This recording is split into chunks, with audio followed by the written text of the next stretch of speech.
Hello and welcome to today's historic best of 3 deck tech and gameplay video on Izzet Affinity. Affinity, as we've talked about in at least a previous video, is a mechanic that cares about you having a certain density of the requisite thing. In this case, affinity for artifacts will make a Mirror Enforcer cost less for each artifact you have. There are different types of affinity for other things that exist throughout the entirety of Magic, but in this case, and in most cases, affinity for artifacts is usually what you see. Now, beyond the affinity cards, of which we have a couple, Mirror Enforcer, Frog Might, and Thought Monitor, a bit of an honorary mention to Thoughtcast, which is an affinity for artifacts card, but it isn't a creature to help you progress the board. Beyond our affinity cards, we have some pretty good payoffs that care about artifacts themselves, but don't have affinity for artifacts themselves. The big star is Simulacrum Synthesizer. When at ETB, we scribe 2, which is nice, but really what it's here for is whenever you cast a artifact through your grader, you make a construct token, which you can see here. Also have Rust Harvester as another sort of it's a card that cares about artifacts but doesn't have affinity itself. Beyond that, we also have some more aggressive red tools where a previous version of affinity that I ran in a video was a Dimir version, blue and black. What red brings is a little more damage over the top and allows you to be a little bit more aggressive. Shrapnel Blast here is a lava axe that requires you to sacrifice an artifact that we have a bunch of, not only from the aforementioned cards that we talked about, but also a couple of new additions. Well, the Great Furnace is a newer edition, and Seat of the Synod is a somewhat new edition. Both of these are artifact lands, which are great for what this deck wants. We already want to run lands, and the more artifacts we can have, the better. So we can sacrifice, say, a Seat of the Synod or a Great Furnace to a Shrapnel Blast and, throw 5 damage wherever we need to. We also have some Galvanic Blast. Is a shock sometimes, but better than a shock a lot of the times in a deck like this. Again, Metalcraft in this case is not affinity but cares about artifacts. And that is the bare bones basics of the list. We want to have a couple of turns of setup, ideally with Simulacrum Synthesizer. And on turns 4, 5, or 6, dump out a big board of Mirror Enforcers, Frog Mirror Enforcers, basically any artifacts that you have that would trigger the Simulacrum Synthesizer. We run a whole bunch of those, create a massive board, and if they don't have an answer for that board, basically on that given turn, they'll usually die at that point. This deck is really more of an aggro combo deck. It does exactly what you think from the name. Plays dudes, is aggressive, cares about artifacts, and can go over the top with bits of damage here and there. Land base, pretty self-explanatory. Steam Vents and Fiery Islets, basically running lands that enter the battlefield untapped in the early turns. Of course, what really makes this deck able to function at all is artifact lands. These take the deck from meme with potential kind of deck to an actual genuine threat of a deck in the format. Also has some other tech lands, Hall of Storm Giants for a creature land if we flood out, Ramanop for more damage to go over the top, and Shatter Skull for interaction. Sideboard, pretty self-explanatory. Rapid Hybridization might seem like a weird one, but every once in a while you just have to remove a creature, and in blue and red you don't get a whole lot of destroy target creatures. Abrade can be creature removal or artifact removal. Chandra, Awakened Inferno against the counterspell heavy matchups. Change the Equation is usually here as a counterspell against the absolute crazy amount of green-based devotion decks change the equation is a good way to answer those things. Anger of the Gods, since sometimes you will need to sweep a opposing board, since some decks can go faster than you and wider than you. Always nice to have. And a couple copies of Rampaging Ferocidon to basically hose on opposing life gain decks, which are always going to be a prevalent force in the format, though they might take different forms here and there. And that is the basis of the list. Don't forget to like the video if you like it. Subscribe if you like my grab bag of content and would like to see more in the future. And if you have any sort of questions like, I don't have X, what about Y, or other nice and or constructive comments, I'll respond to what I see. Or I'll try to respond to what I see. With all that out of the way, we'll go on now to game number 1. And game number 1 with our little Izzet Affinity list. And as always, we go first because we have a brain. I want to make sure I'm still recording. Yeah, there we go. It's in my own head. 4 lands, 3 spells, but a couple of our lands are artifact lands, so we can actually work towards the affinity. Yeah, we'll keep it. I mean, really, the only thing that would be arguably better is to have one of the synthesizers in our opening hand. What, buddy? Get off the couch and come say hi and come hang out with me, goober.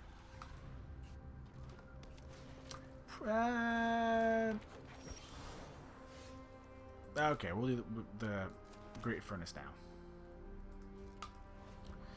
Probably either some green-based devotion list or like elves. If I had to take a wild guess, those are usually what you'll see that are green-based. I'll take the 1. That's fine. And of course we did draw a simulacrum synthesizer. Take that. Another Great Furnace. Playing the synthesizer. See what we find. Honestly. Yeah, I think we like both of those. The Fanatic of Ronus does lean me a little more towards some mono green devotion thing. I have seen other lists that run this in like a ferocious kind of thing. Ever since I've made a video of a similar thing you can find on the channel. But Kiora, Kiora almost certainly guarantees it's a, what's the word? A devotion list. Now, if they've drawn horribly, we take those. We love that. We will, however, and this is what we talked about in the deck tech, where it's one of those really big turns you get from a synthesizer, where we're going to make a really, really scary board and basically force our opponent to have answers. And if they don't, the game will almost certainly be over. Yes, in green, is it possible they have, you know, mass artifact hate in the main board? Yes. Oh, Thought Monitor's better. But we're going to assume in game 1 that they don't have, you know, some sort of artifact hate floating around.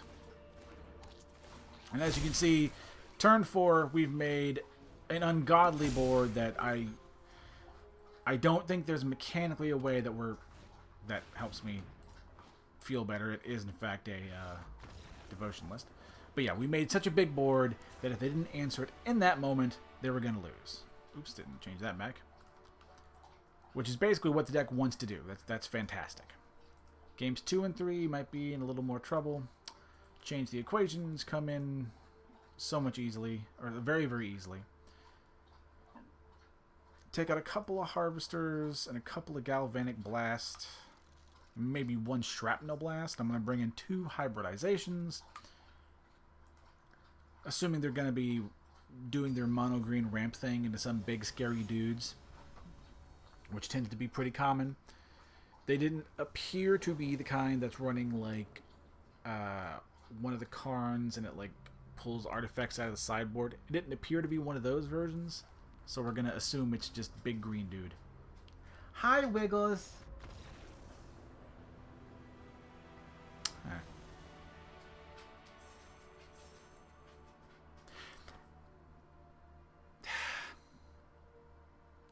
As we mentioned, as I have mentioned before in other videos, I try not to include games like this where it's like not a complete game, if that makes sense. But because the deck did show what it wanted to do in game 1.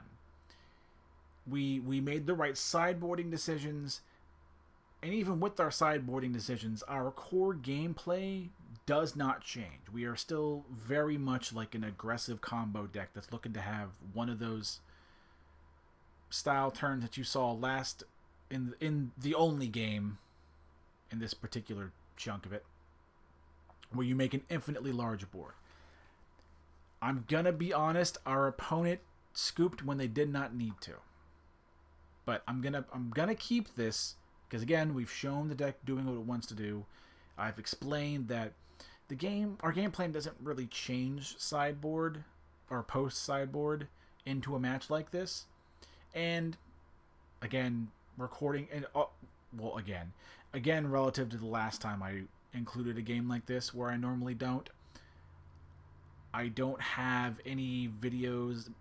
Well, I don't have any Magic videos in the pipeline to like have as backup, so I have to take what recordings that I can get of games. With that very long-winded thing out of the way, we will go on to game 2. I will not do 2 of these style games. Game 2 will be a whole game, and if it isn't, you will not see it. Now we go on to game number 2. And game number 2 with our Izzet Affinity list. And like always, we go first because we have a brain. 4 lands, 3 spells, things to do, even have artifact lands. Much like the first game, can't really ask for much better than this. Again, shy of a simulacrum or the synthesizer in hand. I'm not going to do the whole name. For whatever reason, that card's name melts in my brain. In the meantime, as you can see, we just shocked in a Rust Harvester. A perfectly fine creature that, even if they manage to start interacting with our board, we can always make use of the graveyard full of the answered threats, for lack of a better term, to go over the top. One thing we'll talk about real quick is that even though we would love to save like our Mirror Enforcers, basically all of our big affinity for artifacts creatures, we would love to save those for a synthesizer. In moments like this where we just want to apply, we still want to apply some pressure, and the deck can win without the big scary goofy turns, we will go ahead and just play creatures where we can. We're not going to like be too picky. I have no idea what our opponents are running. We'll do the Islet.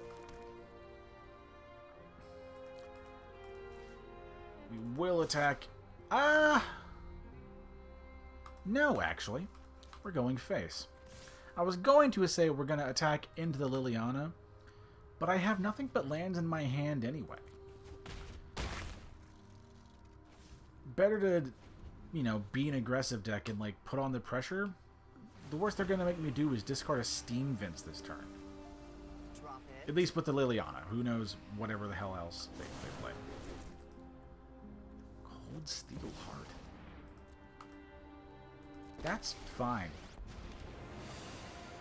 When I win, I think my your turn. plan remains largely the same. We will sacrifice the smaller of 2 creatures. Off you go. He doesn't attack, which is good. We are going to crack the Islet. Don't have much else to do with it anyway. Galvanic Blast is pretty good.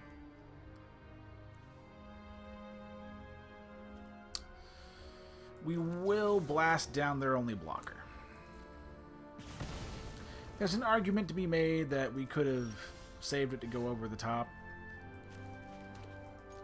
But since, again, we're going to ignore the Liliana this turn, I'd rather make use of the burn spell while we have, like, a clear target for it. What the hell are they doing? Don't overthink. Like, I'm feeling good. I would say, like, Dimir, like, yeah, it doesn't really stink that bad. We don't really have one of the harvesters. That's something. Oh, well, their deck is odd. Do a thought cast. They might just be showing... Okay. They might be holding priority just for the ability to crack the Mind Stone, which is possible. We have Metalcraft online. So now we will use our other Galvanic Blast to go over the top. Even if they have some sort of Spell Pierce for the first one, we have the second one in hand. Beautiful. And this is a good argument's not the right word to describe it. Well, we have a second in sideboarding. This is a good example of how if you're newer to Magic and you're getting into Historic, the differences between a Izzet, blue and red, Affinity deck plays, and say a Dimir Affinity list, blue and black would play. I talked about it in the deck tech, where we're a more aggressive deck, and red gives us the ability to go over the top, and this is a great moment, where all of a sudden we can spit out, 8 damage from 2 cards in a turn? And I'm always going to be a red mage at heart, so I always have affinity for decks like this, like a personal affinity. We'll just run it again. Me like aggressive, me like go fast. I can play slower decks, but it's like not my wheelhouse and where I feel like the most comfortable in. Honestly, 2 lands, bunch of spells, a little awkward with the thought cast, but we do have a Rust Harvester on turn 1. But it was a good enough hand that we weren't gonna, or I'm not gonna, throw it back when I don't need to. Let's go ahead and hit with a Rust Harvester. Really hoping we find... Oh, okay. I was gonna say, hopefully we get more lands. No more distractions. If he's gonna make me sacrifice a creature, then in response...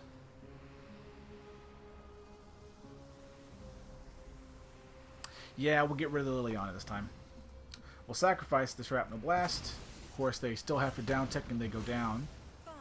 I know when I'm not wanted. Regardless, which is One nice. of your friends has to leave. Hang on, my brain. They had already... Just because I lost creep... Basically... How my brain is absolutely nothing. The reason why we got rid of the Liliana is that we didn't know we were going to be able to draw a land next turn. Luckily, we did get lucky and draw a land, so I didn't want to give up on resources. So it made sense to get rid of the Liliana, especially since their down tick was already going to remove our soul creature anyway. We might as well use the Shrapnel Blast, using the creature that's going to die anyway as fuel. Hopefully that made more sense. My god, my brain is all over the place today. So yeah, the arts just appear to be some sort of like Dimir control thing. I mean, Oracle of the Alpha is a fine card, I guess. And Brusco. So yeah, some like Dimir control-y, maybe Dimir tempo-y thing. Okay. This is one of the downsides. There are weird moments where in a list like this, because we are an aggro, an aggressive combo deck, and I use those words very deliberately, there are moments where... There are moments like this where we're just sitting here hoping we draw the thing, and if we can't draw some more gas, our opponent's really going to start to pull away. Yeah, honestly, if we don't draw like a land here... And honestly, even if we do draw a land, like, it's not that great. I mean, maybe if it's one of the artifact lands, it might be better. So we can actually play things. But yeah, like, we're in an awkward space where they've had sufficient answers to all of my build-up turns, so I'm left here kind of spinning my wheels and hoping we manage to, like, do something special. But, like, really, there's a good chance we've lost this game. They're 1,000% locked in and running, you know, at full speed here. Even if we draw, like, the land for the Thought Cast, we're not going to be able to draw cards from the Narset Parter Veils. Why are you not attacking with Rusko? What is your... I can't tell if he's BM or just dumb. Or, sorry, if they're BM or just dumb. Let's not be rude and assume. Yeah, there's, like...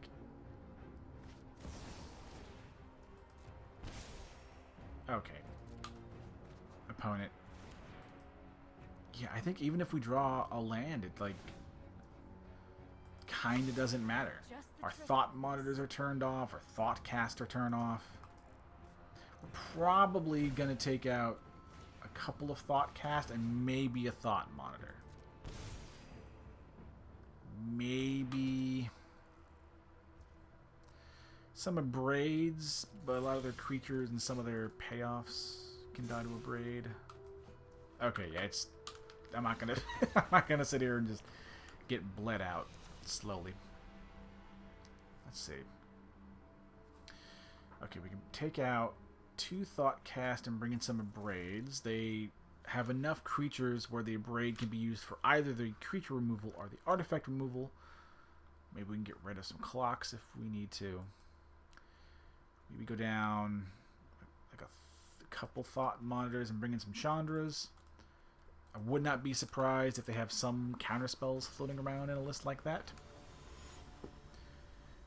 And Chandra will just give us some way to answer, because they are doing a good controlling thing, and they're taking away my tools and my buildup. And that's not going to necessarily, like, fix that. It's just going to... Chandra isn't going to fix that. It's just going to help us to hedge our bets.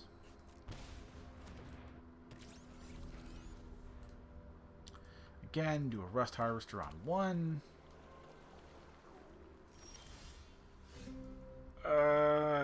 Yeah. Do a seat.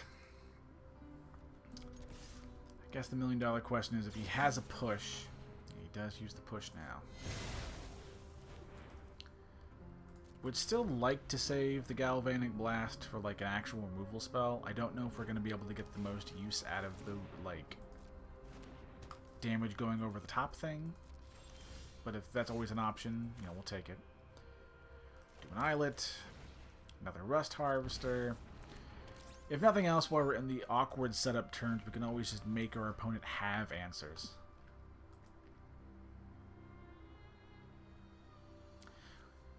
If this does live to my turn, I think we don't attack with it, so we can, if nothing else, in response to a removal spell, activate the Rust Harvester and get some damage in over the top.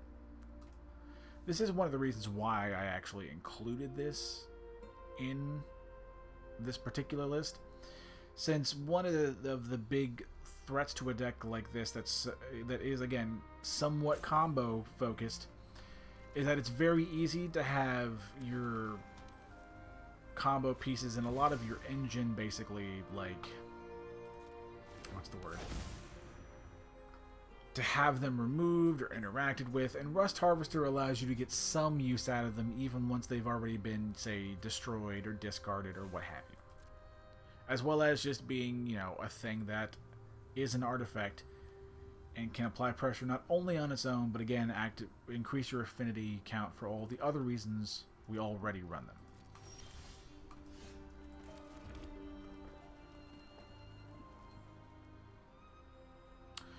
Was that a goof? I might have needed to see the sign out here. We will go ahead and get rid of the Tamiyo, however. If they respond with a Fatal Push, we can always...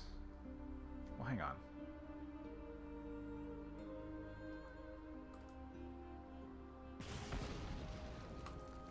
let's see here. I was gonna say they might have a fatal push, but again, they might just be. The game might be giving them the priority to crack the Mind Stone. Is he really gonna go to bat over a Tamiyo? Where really, like, the Tamiyo is not the biggest concern here. Now, if he just removes it immediately, life sucks, and you know it's gonna be miserable no matter what we do. But at least at this rate, odds are we're going to be able to play a Seat of the Synod and a Thought Monitor next turn. Here's to hoping they don't play like a Liliana and start attacking our resources, but, I mean, it's a black deck. They're probably going to do that. Oracle is fine. We will do Thought Monitor, actually. Might as well get a creature out of all this. Do another Thought Cast. Get some more card draw.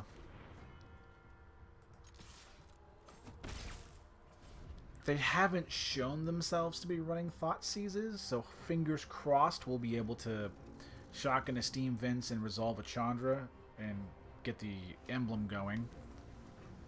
Just to put some pressure on them. Pretty happy. Pardon the yawn. Pretty happy to take the 2 damage here. We don't really mind.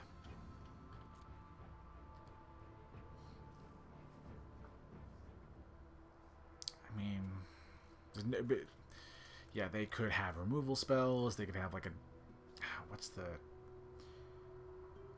I think it's Damnation is the black sweeper that's now in the format. The 2 black and 2 for destroy all and no regeneration.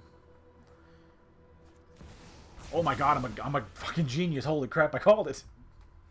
Oh yeah. Plan remains the same. Shock-in. Play Chandra. They're not going to be able to counter it. I think you could technically do one of those, like, return the spell to my hand on the stack things, because that's not technically a counter spell. But odds are this Chandra is resolving, and we're going to get the uptick here. I guess unless they have something weird like a Stifle or something to like stop the activated ability, but that would be silly. And we can't really make plans around the silly possibilities that exist in a game like Magic, because you'll never get anything done. Cracks the Mind Stone. We would love for Chandra to stick around for another turn cycle to get more emblems, since odds are we're really just going to be using it for the upticks. Another perk of Chandra, however, is that it can be removal if you need it to, or a sweeper if you need it to. Liliana's fine. Rust Harvester, you're gone. Did do a Time Walk. Get another turn, which is fine. We're feeling pretty good. Feeling like we're, you know, pretty in control. Maybe one of those like Saiba, whatever the Treasure Cruise. Okay, never mind. I was gonna say what's the name of that alchemy card that is like a Snapcaster alike from the Kamigawa alchemy thing, but that wasn't even it. So who cares?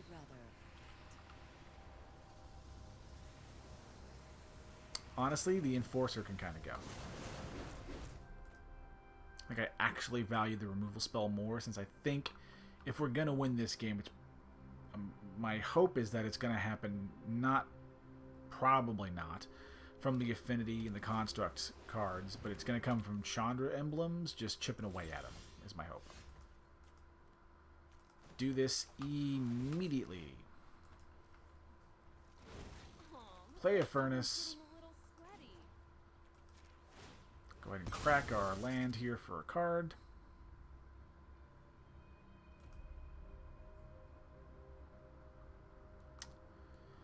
Again, it could be technically anything, but functionally it's just, odds are it's the Mind Stone. Giving them card draw, which is fine. Another one of these moments where it'd be great if we could play all of our affinity artifacts and with a synthesizer and go wide, but again, we'll just, you know, play some dudes and chip at them that way if we need to. Liliana can uptick. Liliana can't ult, which is good. I don't think we need to worry about any more Chandra upticks, so if they... Yeah, regardless of what they do, the Liliana is going to die from our Chandra this turn. Provided Chandra lives, which is admittedly a big if. But 2 Chandra emblems is enough to like really apply the pressure we need here. This is the reason why we kept the Abrade. If they down tick, we're fine. If they up tick, we're also fine. That's very cute. I don't know if that's good. Again, either way, we're totally good.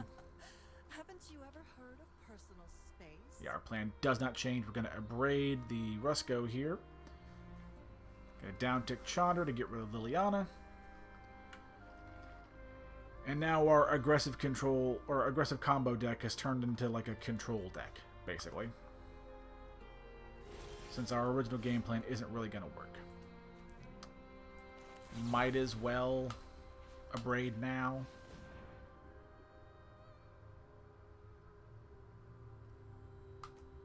If you had a counterspell, this is actually a card I'd like. If they have a counterspell, I think the Liliana gets to live for a turn, and I'm actually going to down tick and get rid of the Rusko, because Rusko actually applies like life total pressure, where Liliana attacks your resources. Pretty good. Down tick Chandra immediately for 3.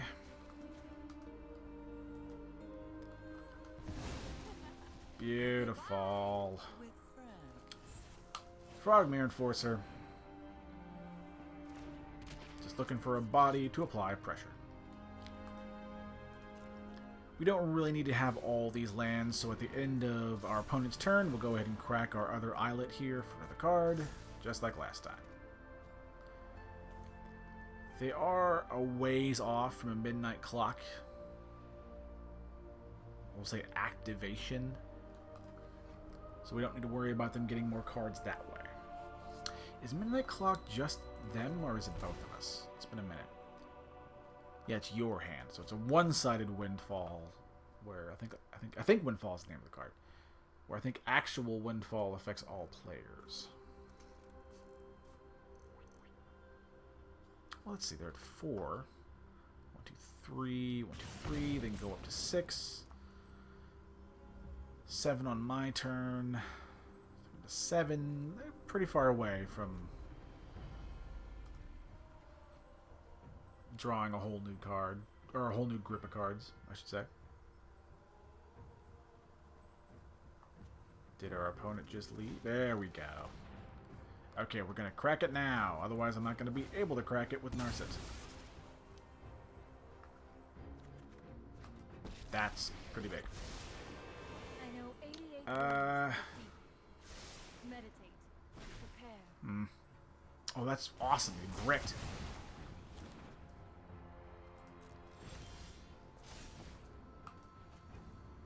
Huh.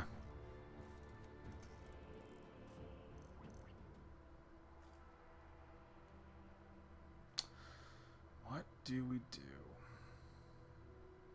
I want to be greedy and ignore the Narset, but we have an answer to it, so let's just be smart. Answer the Narset. Play a synthesizer. See what we can find off the top. Get another one. Luckily, one Simulacrum synthesizer will trigger other ones. Get some more Chandra emblems going.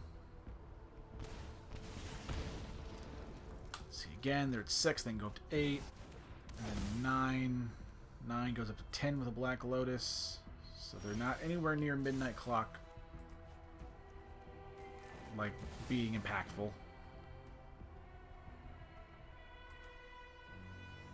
Might as well I mean, I know that the technically correct thing to do is wait until the end of the turn.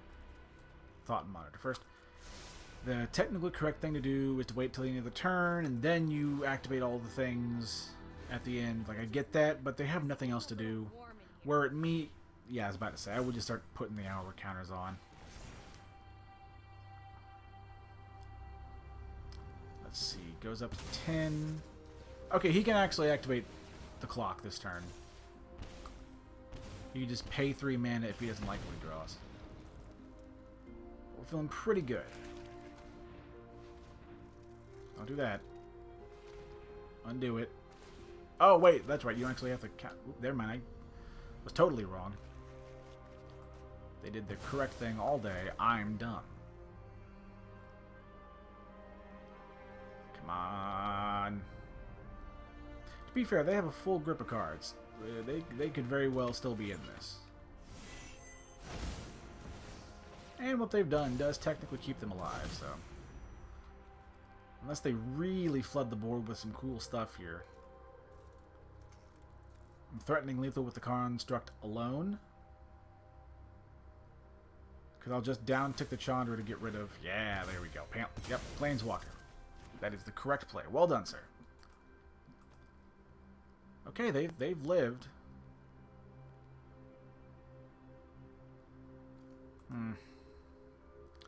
We could, in theory, still draw something interesting from this card with a Thought Monitor.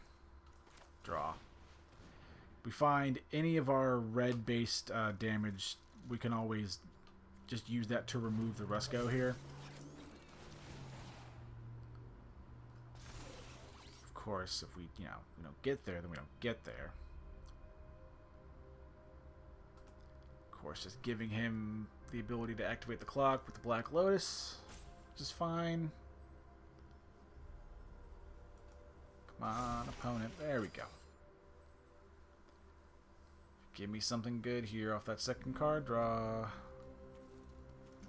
How many Galvanic Blasts did we? Just 1. I think we still have... Well, okay, I don't think we can have any more Galvanic Blasts. I think we're down to 2.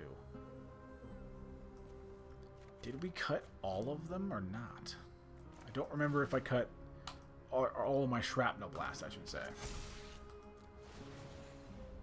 Make another really big, scary board. At least in this moment, he has to block with Rusco. Or maybe he has to have something... Some instant speed thing to play, yeah, off the Black Lotus mana. But even then... Okay, we might be dead. There's a very real chance we die this turn. But honestly, if we do, our opponent, like, absolutely is either going to win or lose, like, going down fighting. Oh, boy. Down to 3, but you got 2 cards left. 1 card left. You can... That's not great, but we're alive. Okay, that's not helpful. Oh my god, we lose. Oh my god, that sucks.